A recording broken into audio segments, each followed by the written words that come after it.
So welcome back to Restless. My name is Father Joseph Gill, priest of the Diocese of Bridgeport, and you've joined myself and Joe as together we restlessly seek the face of Christ in today's crazy and mixed up world.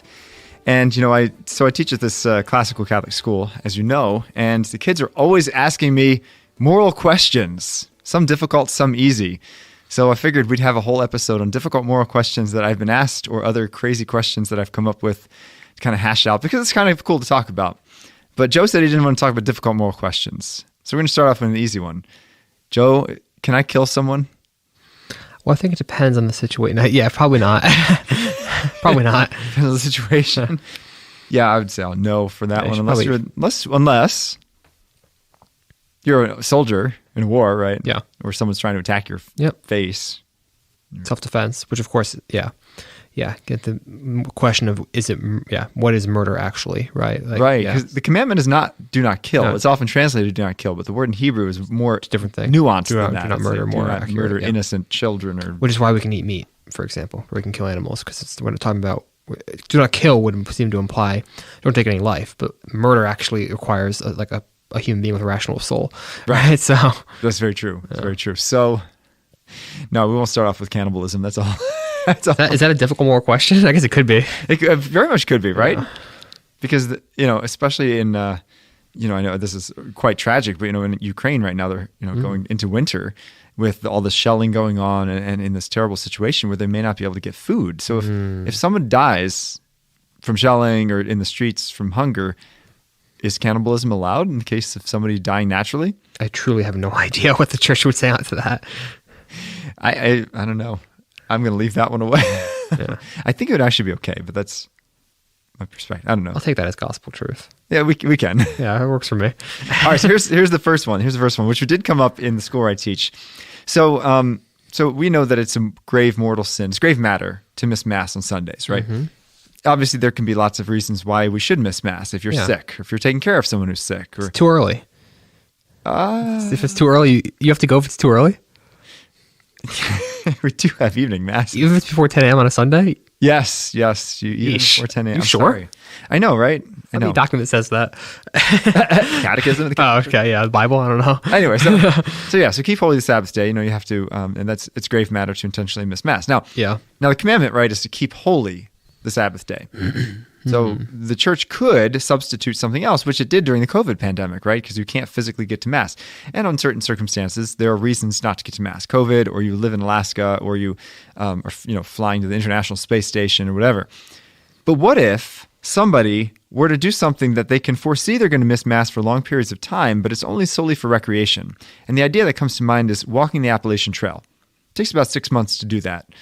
And you know that you're going to miss Mass for 6 months, but there's really nothing you get out of it except maybe, self-discovery or recreation, all of which are goods, but they pale in comparison to the good of you encountering Christ in the Eucharist. So is it more legitimate to miss Mass on Sunday for that? Yeah, I mean, I'm sort of inclined to say no. If you think about before the era of Mass and easy transit, right? I mean, that's how long it took to get anywhere. So if you had family, you might have to you might have to travel for like a week or something like that. And maybe you would miss Sunday Mass. But I think we would have seen visiting families as sufficient enough good to warrant that. But you're talking about something very different, which is I don't need to go on the Appalachian Trail. I can see parts of it. Is the experience good enough, important enough to miss the Eucharist? I'm inclined to say no. I don't know though. What do you say? Well, I asked a couple other priests this, and one of the priests I live with says that, and it is true, any priest can give a dispensation from the Sunday Mass obligation for a good reason. So he said he would give it for that. Oh. I'm not sure that I would personally. So as if you're going on the Appalachian Trail, should you just shop around for a priest that's going to? No, I think actually, I think that in that case, then I think you need to, in advance, pray about asking a specific priest. So pray for God to show you the person he wants to communicate to you through. And bind yourself to what that priest says.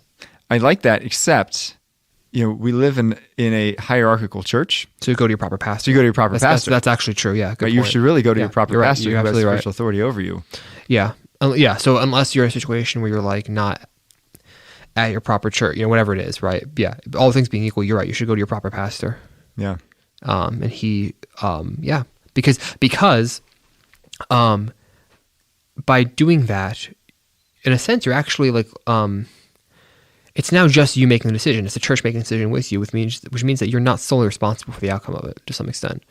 Yeah. So it's all, hierarchy is good. That's true. That's true. 2 cheers for hierarchy. And yet, and I'm going to throw another wrench into this, which is why it makes it so difficult, right? There's been plenty of pastors in the past who have given permission for objectively immoral actions, right? Mm-hmm. There's been plenty of people in confession who've said it's fine if you use birth control in your marriage, even though that's objectively immoral. That's not this, though. No, it isn't this. This is a completely different that's not this topic. So. But can a pastor give permission for that? No. Not at all? Not even if the woman is... A pastor cannot give permission for you to violate the objective moral law, objective teaching of the church. That's not how Catholics do theology. Okay. Yeah, right? Yeah. Yeah. I have a whole tangent go down on this. I'll save it for the microphones are off. For the sake for our listeners' sake and for ours. I'm curious now where this tangent is going, but yeah, it's an interesting question. A tough one. I think because there are other ways to sanctify Sunday, right? You have to always keep it holy, but you could pray a rosary while you're on the Appalachian Trail. Mm-hmm. I think that the Appalachian Trail is a particularly difficult one because I think we recognize there's like a raw beauty to, and that makes it good. We had talked about it before, like, all right, I'm going to take a 2-week cruise. Is that permissible? Or I'm going to go to work. I know somebody whose son took a job in Saudi Arabia. There's no mass in Saudi Arabia. Is that permissible? Right? Like, I think there are other goods that you have to. I think this is why it's important to not only to get out of your own head and think through the church. Yeah, that's tough. I mean, I can't imagine being a pioneer here in this country, knowing that I'm going to move to Iowa and be the first person there, and maybe never go to mass again. I don't know what my conscience would say, because obviously it's great for your family. You're going to inherit 150 acres or whatever, this fertile land, but never have the sacraments. That's why I haven't moved to Iowa. I think they have mass there now. I don't know. I don't know. I've never been to Iowa. I like that. I love the mass too much. And I don't think there's anything worth seeing in Iowa. Ouch. No offense to our Iowan friends who are listening to this. No doubt we have many. I'm sure. Are there many people in Iowa? There's dozens. Definitely dozens. Yeah, definitely dozens. At least dozens. Probably more cows than that, but that's all right. So yeah, so it's a difficult question, and I don't think there's an easy answer to that one. So here's one that might be a little easier. Second question. So this happens to me on a fairly regular basis, so it has a very practical reality. My eyes are bigger than my stomach, and it happens quite regularly that, you'd be at a buffet or something. I've seen you eat. I don't think your eyes are bigger than your stomach. My stomach's pretty big. That's true. I do have an appetite. Yeah, that is true, which is funny because I'm a sick. You really are. Yeah, you're one of the probably one of the worst kinds of people, actually. Somebody who can eat whatever they want and stay reasonably thin. Yeah, that's, people ask me why I run. It's like, I hate every minute of running. Right. But I do it so I can eat whatever I want. Right, but so I take something on my plate or whatever, and I find that I have a third of it left at the end of the meal, and I'm full. And the question is, all right, well, I could either commit gluttony and finish eating this, or I can throw it away, which would not only be rude to the host, but also would be kind of disrespectful to God who gave me such great gifts, and there are poor children starving in China, or whatever the politically correct place is these days, Ethiopia or something. All right, so is it better to throw food away or to commit the sin of gluttony? Can I rephrase that in a way that'll answer the question? Please. Is it better to commit a capital vice or to be rude? Oof. Gluttony is one of the 7 deadly sins. But wasting food is not. Is gluttony a mortal sin? Well, it's one of the 7 deadly ones, so I presume it's a mortal sin. Oh, I don't know about that. Because there's gluttony and then there's gluttony, right? There's like, okay, I'm a little uncomfortable versus I'm now throwing up. Right. That's fair enough. And I think it's only a mortal sin if you get to the point where you're throwing up or physically but I could be wrong on that. That's totally a judgment call. Yeah. What do you think? I think, again, we're talking in sort of generalities about things that require specific attention to a situation. But I think that if you are at risk of, for also we're talking about an extra piece of chicken, or like the second piece of cake that was put on your plate. Like, I think that matters too, right? Like, 'cause I also think that frequently. I think healthy. Like, no one is like, oh, geez, there's so many Brussels sprouts on my plate, and I just don't want to be rude. Right? I want to eat them. Like, that's a pretty easy decision. Right? Healthy eating is also virtuous, as is moderation in your food intake.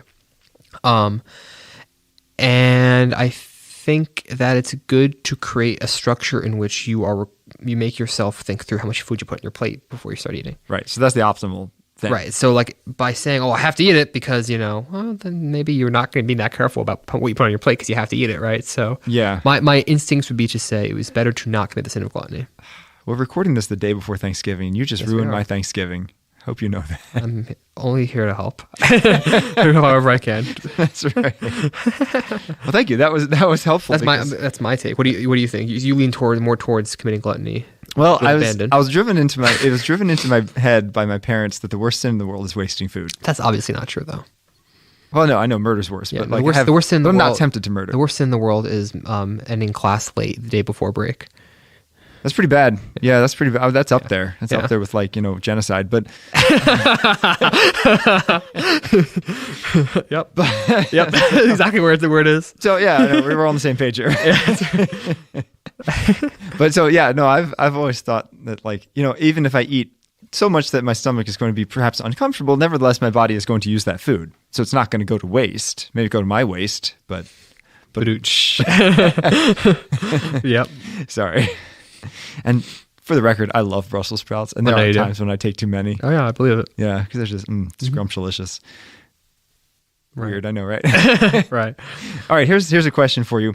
And so imagine that you've got a friend who's married. So he's now imagining that. He's like, I have a friend who's married. I do actually have a friend who's married. Good. I hope you have a few friends that are married. Just one? You're only 24. Friends my age were married. No, I have one friend of mine from college who I graduated with who got married. You got married already? Mm-hmm. Props. Way to go. I know. Nice. Yeah. So imagine this married friend. No, don't imagine this married friend. Imagine you have a friend who's married and you go out with your family or, you go out to dinner or something and you see this guy who you know is married with another lady having dinner. It's not their spouse, clearly. You can clearly tell that it's more than a friendship. So what do you do? Do you go and tell the wife that this happened? Do you talk to the friend or do you do nothing? Yeah, that's tough. Yeah. Doing nothing. Why I did difficult moral question, not the easy one. Is that where it comes? Doing nothing, I think, is definitely not an option if you care about this person. So I think we can look to the Gospels for guidance here, right? The first step of fraternal correction is speaking to the person in question. So talk to the person first. If the consequence of that conversation is, it was a mistake I made once, but won't happen again, don't tell Emily or whoever it is, right? Well, now it's more complicated. I think to some extent it might matter who, is it your friend or is it your friend's husband type thing, right? I think that might matter. Like, who are your actual loyalties? What kind of relationship do you have? And also, I think like I'm lucky enough to have a spiritual director. I would talk to him about something like this. I think if you're in a situation like this, you should talk to somebody about it. I think maybe for this one, it doesn't matter if it's your proper pastor. I think just like a priest you trust, probably, pray about it. This is a big thing. You're talking about people's lives here, right? Right. Because as a confessor, if someone were to confess that to you, you wouldn't be. I don't think you actually could tell them that they have to tell their spouse. No, in confession, you cannot tell the person they have to reveal their sin. Right. So now again, we're not talking about confession, but it is noteworthy that that's how the church views these things. Yeah. So what would you say? Not in a confession, but in another situation. Yeah, that would be really tough. I mean, I would say a conversation's in order with your friend that you saw out, or even if your friend's husband, and just say, hey, I noticed you out with this lady. Was it a business trip, or because there could be a very innocuous thing, but the first step is certainly not to go talk to the person's spouse and cause problems where none may exist. Right. Yeah, that's for sure. So do you have, what's the line where you see a friend sinning? What's the line where you have to step in and say something? I don't know, because it's not something that I'm particularly good at, and it's not something anybody's comfortable with, I don't think. Definitely. At least you shouldn't be. Even honestly. As a priest, I'm not comfortable with so that. I don't know. I don't think I can say, because I don't know that I've gotten, I don't think I figured out where my line is yet. I don't know that it's been crossed such that I've done this, really. So yeah. Would you have a line that you have already? Part of it, to be honest, is relying on the Holy Spirit because, especially as a priest, there's a number of parishioners, very, very active and prominent parishioners who perhaps will miss Mass on Sunday or something. Like we have one of our parishioners who teaches CCD who is not always faithful in her Mass attendance. That's no good. And not a bad person, but, and so I'm kind of like, well, am I at the stage in my relationship with her that I can have that honest conversation? And I think that, yeah. And I'm still trying to grow that relationship with her, and try to trust her and she trusts me because you can't lead with that, right? The first time Sure. I encounter someone, I can't be like, "Yo, what's up? Why weren't you masked on Sunday?" Good morning, sinner. Let's talk about your mass attendance. Right. Yeah. That's not the way to lead it. So, but the question is, at what point do we have that relationship? But see, that is a good example because it brings up another consideration, which is, to me, in that case, the main problem is actually not her or him. The main problem is the fact that that person is causing scandal to their kids. Because now you have somebody who you're saying, listen to this person, religious instruction, and they're setting a bad example. And not like, oh, they like cuss sometimes. Like they're committing a mortal sin publicly. So now we're talking about the sin of scandal. Right. And that's, as a pastor, I think that's a huge deal. Yeah. It is, but how public is the scandal, right? That's the question. Does anyone know other than her biological children? That might be enough. Well, that's certainly true. That's certainly true. Yeah. I don't know. That's tough. But I think that's another consideration.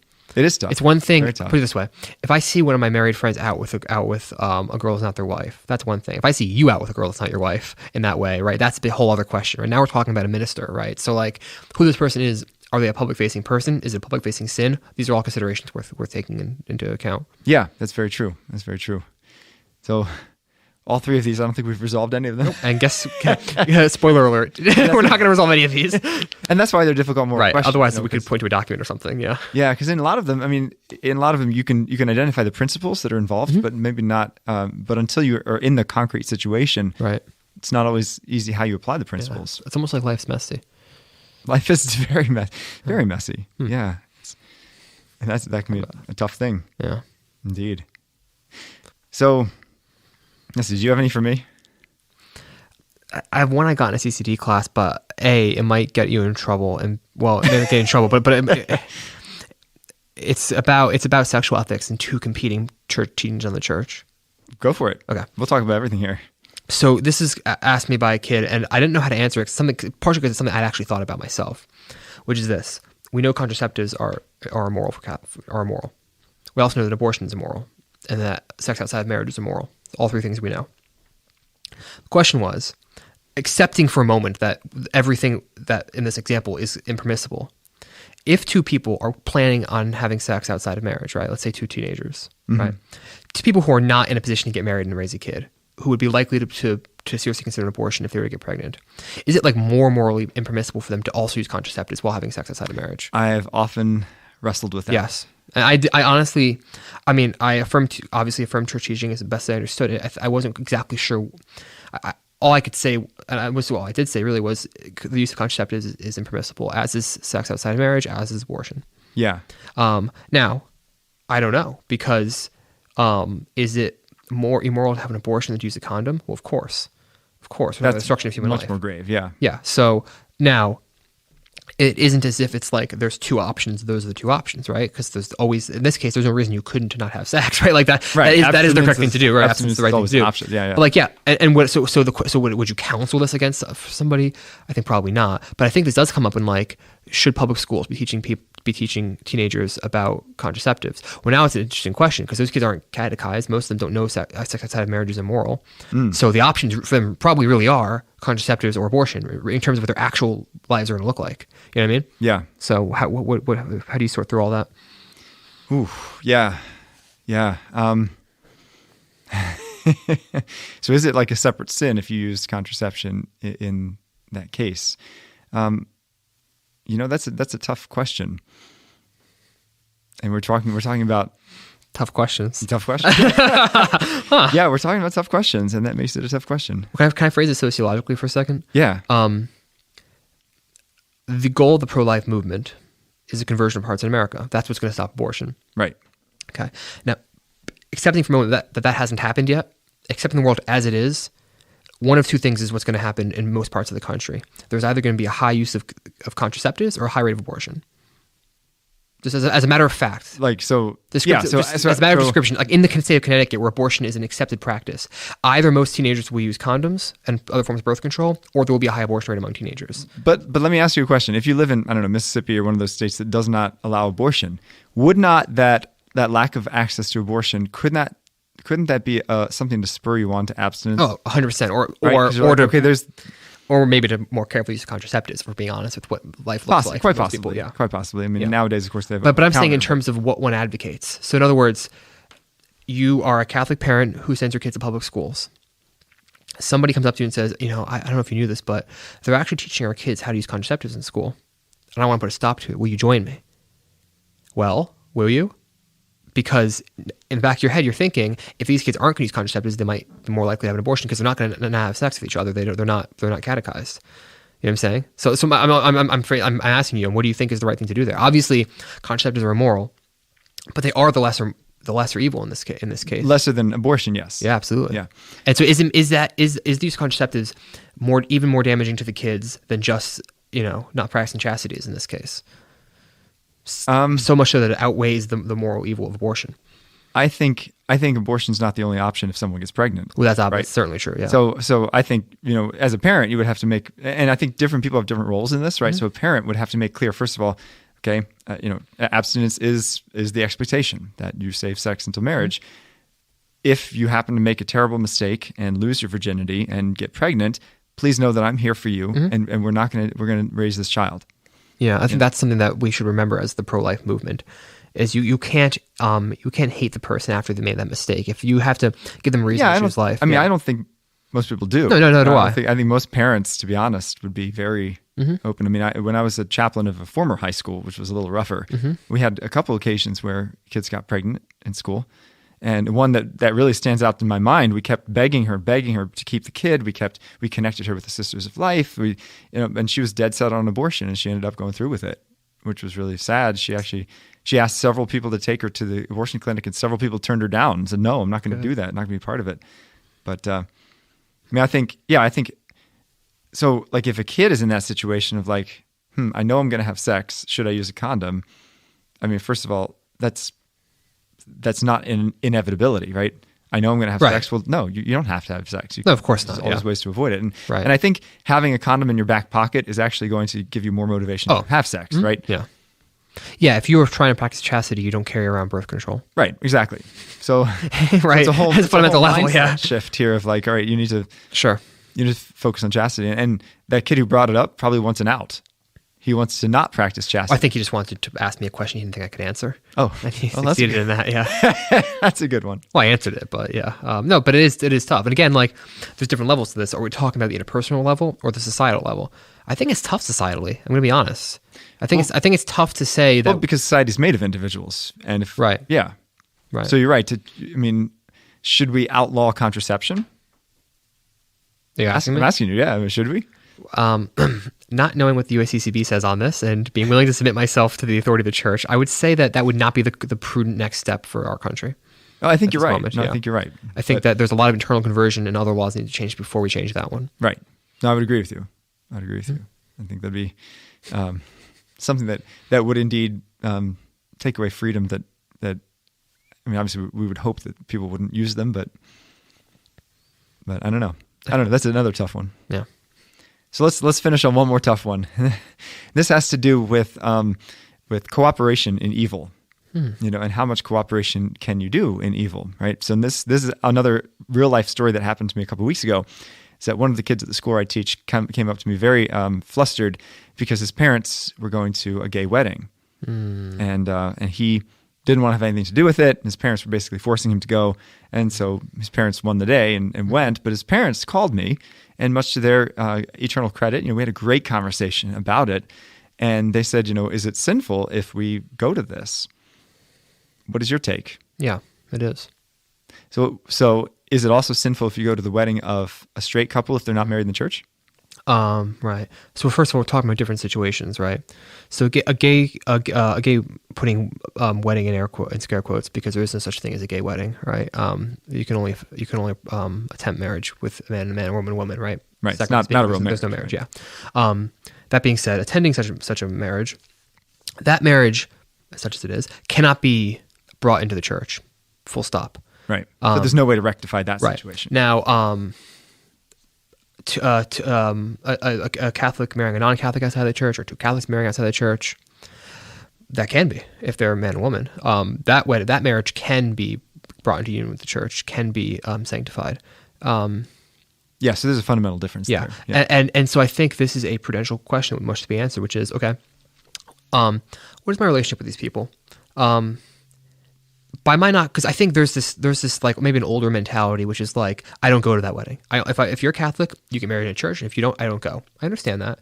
I think that comes from a time when, to put it like crassly, it mattered if a priest didn't go to your wedding. Mm-hmm. Whereas now people would be like, all right, yeah, I'm going to do whatever I want anyway. Right. And so, and we've lost the fight over marriage so much, what marriage is and what it isn't. So, I think that if you can make the calculus that says that, my going to this wedding, even though it's not a real marriage because it's a man and a woman, but they're not getting married in the church and one of them or two of them are Catholic, my going preserves this relationship such that eventually I can try to bring them to conversion on this question. And I think that might probably require you to say to them, look, I'm going to be honest with you. Like, this isn't right. I'm going to go because I love you. I want to be there for you. But this isn't right. And I want to help you rectify this one day. I think that's the attitude that would be the attitude I would probably be more likely to take. Now,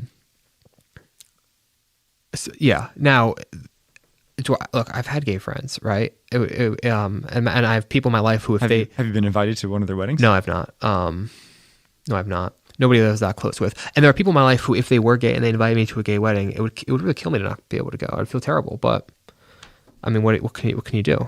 Yeah. Especially as a priest, you as a seminarian, me.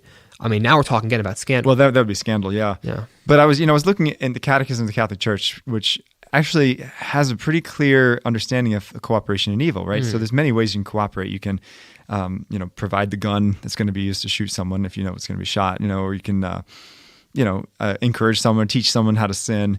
But one of the ways is celebrating someone else's sin, right? So celebrating someone else's sin is indeed cooperation in it. And there's more or less culpability there. But so especially with a gay wedding, cheering or saying congratulations or giving a gift or, in any way making some sort of approval to this is in a way, obviously we're cooperating in the sin that is making kind of a mockery of marriage. And even with a couple that's getting married outside the church, and my brother did that. He got married outside the church. And at the time I was totally conflicted because I was a deacon at St. Mary's in Bethel when that happened. I remember this. And I was very torn. I was like, should I go? Should I not go? And I talked to the pastor and he's like, yeah, you should go because you have a close relationship with him. And so I actually went and served as a groomsman. And looking back, what I would have done is I would have gone but not served as a groomsman. Sure. Because I think I witnessed something that is objectively not a valid marriage. Right. And being that public witness, I think was a little bit of a, not a scandal because nobody really lost their faith, but still just a sign value that wasn't good, And so if it ever came up again, if a cousin or a nephew gets married outside the church, my reaction would probably be, look, I love you, and I may attend, but I'm probably not going to give you a gift because it's not something to celebrate, and I'll attend because I love you, but we have to be careful, I think, with celebrating it because then the idea gets into people's heads like, this is okay, this is good, when in reality, it's not good to get married outside the church. And what about somebody who's a baptized Catholic but who has left the faith for a different form of Christianity, let's say? You have to, in order to have a valid marriage outside the Catholic Church for Catholic beliefs, you have to write a letter. I don't know if it's to the bishop or to your pastor, basically stating that I am leaving the Catholic Church. Right, but obviously someone left the Catholic Church doesn't care about that. Most people don't care about that. Yeah, exactly. My point is that in such a situation, they've left the faith. So I don't know. I'm thinking in that situation maybe it's even more complicated, but maybe I'm making it more complicated than it needs to be. I don't know. Yeah, and maybe that's something for Pope Francis to yeah. in the next update of canon laws, like make it easier for people to leave the faith. Yeah, that's what Pope should be doing. Right, that came out wrong. That came out wrong. Fast track. I didn't mean that. I mean, now 15 minutes, you too can lose your soul. I mean, right now there's lots of formality, right? So there's just a way in which we can say, look, your marriage is valid because you're not Catholic anymore. Or something of that nature. I don't know. It's very again, somebody left the faith doesn't care to do this, so it doesn't matter how right, easy and it is, they're never going to do it. It's obviously you don't want to encourage people by making it easy to leave the faith. So, paperwork with the Vatican is the last thing keeping somebody attached to the faith. Right. Exactly. Maybe the reason they're leaving, but it's not the reason they're staying. But in a way, it can be a blessing because if somebody on their deathbed wants a Catholic funeral. If they haven't formally left the Catholic faith, then they're welcome to have one, even if they've spent their entire life in the Church of Christ or whatever. Meaning a Protestant. Protestant clear, Church of Christ, or not Church of Christ, the Church of Christ, right? Yeah, the United Church of Christ. To make sure our listeners are understanding. Yeah. Episcopalians, whatever. Yep. Sure. So because we have that quite a bit. People who are, they've got these Catholic roots and they're on their deathbed, they want to come back. Well, if you haven't officially left, all you need is good confession, and that brings you. So if you have officially left, then you got some other stuff you got to do. Right. But well, thanks for joining us in this challenging, difficult episode of Restless. And life is not always easy. It's not always cut and dry. But if we know our faith, if we study the catechism, then we can have the principles to guide us. And hopefully you have someone in your life you can trust, maybe a priest or another person who's advanced in faith, where you can run these difficult moral questions by them. Hopefully you found this interesting. I love studying moral theology, and hopefully it's given you some clarity on your own difficult moral issues that we face every day. Thank you for joining us in this episode of Restless. You can find us on Veritas Catholic Network, 1350 AM, and wherever you get your podcasts. Tune in next time.